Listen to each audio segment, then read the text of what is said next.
এই দুজনের বিরুদ্ধে ট্রাইব্যুনালের গ্রেফতারি পরোয়ানা জারি থাকা অবস্থায় ওনারা দুজন গ্রেফতার হন। গ্রেফতার হয়ে নিউ মার্কেট থানার একটি মামলায় তাদেরকে গ্রেফতার দেখিয়ে জেল হাজতে প্রেরণ করা হয়।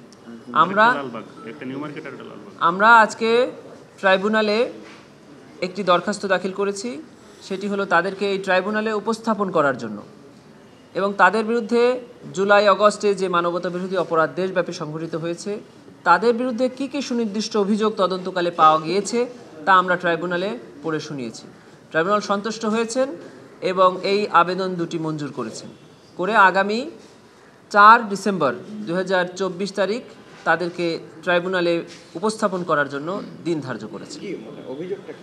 তাদের মধ্যে মূলত অভিযোগ আমির হোসেন আমু সাহেবের বিরুদ্ধে যে উনি আওয়ামী লীগের সাবেক মন্ত্রী এবং এমপি হিসাবে 14 দলের সমন্বয়ক এবং 14 দলের অন্যতম নেতা ছিলেন এবং 19 জুলাই 2024 তারিখ তখন দেশব্যাপী যে গণহত্যা এবং মানবতা বিরোধী অপরাধ চলছে তখন 14 দলের সাথে একটি মিটিং হয়, যে মিটিংয়ে কারফিউ জারির সিদ্ধান্ত হয় এবং কারফিউ জারির সিদ্ধান্তের সাথে সাথে দেখা মাত্র গুলির নির্দেশ হয়।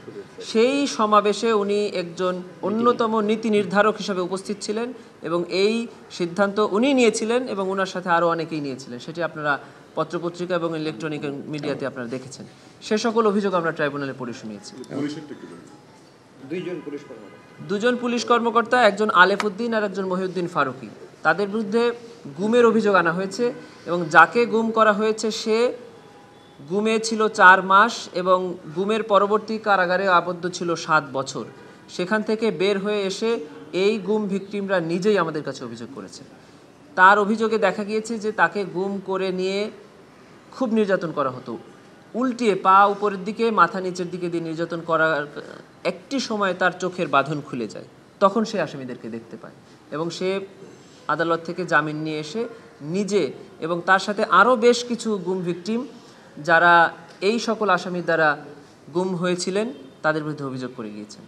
আমরা কেন আজকে এই অভিযোগটা আনলাম তার অন্যতম কারণ হলো আন্তর্জাতিক অপরাধ ট্রাইব্যুনাল আইন 1973-এ অ্যাবডাকশন, কনফাইনমেন্ট এবং টর্চার এই 3টি অপরাধকে এক জায়গায় করলে গুমের সংজ্ঞাটা পাওয়া যেত, কিন্তু এই রিসেন্ট যে অ্যামেন্ডমেন্টটা হয়েছে সেখানে গুমকে সুনির্দিষ্ট একটি অভিযোগ আকারে আনা হয়েছে, আইনের ভাষায় যাকে বলে ফোর্সফুল ডিসঅ্যাপিয়ারেন্স। এই অভিযোগটিকে এই আইনে সন্নিবেশিত করার কারণেই আমরা এখন এই অভিযোগটা আনা হয়েছে এবং এখন থেকে আমরা গুমের মামলাগুলোকেও ট্রাইব্যুনালে তদন্ত করছেন এবং ট্রাইব্যুনালে এই মামলাগুলো আমরা পরিচালনা করছি। তাদের বিরুদ্ধে আদেশ হয়েছে পরবর্তী তারিখে তাদের বিরুদ্ধে তদন্ত প্রতিবেদনের অগ্রগতি সম্পর্কে ট্রাইব্যুনালে জানানোর কথা বলা হয়েছে এবং ওই তারিখে তাদেরকে ট্রাইব্যুনাল হাজির করা হবে।